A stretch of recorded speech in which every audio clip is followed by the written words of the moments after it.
The empty boat mindset teaches that most of the things we take personally were never personal to begin with. When someone bumps into you, emotionally or literally, your instinct might be anger or defensiveness. But imagine, just for a moment, that their boat is empty. They might be stressed, distracted, hurting, or simply unaware. Their action wasn't about you at all.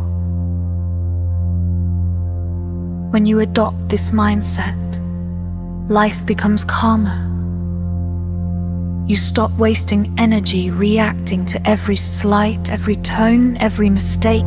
You give others the benefit of the doubt, not because they always deserve it, but because you deserve peace.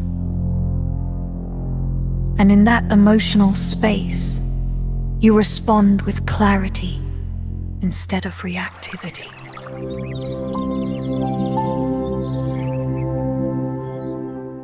It's not easy in the beginning, but you should train your mind for that. If you like this video, then like, subscribe, and share with your near and dear people P10. Let's grow smarter together.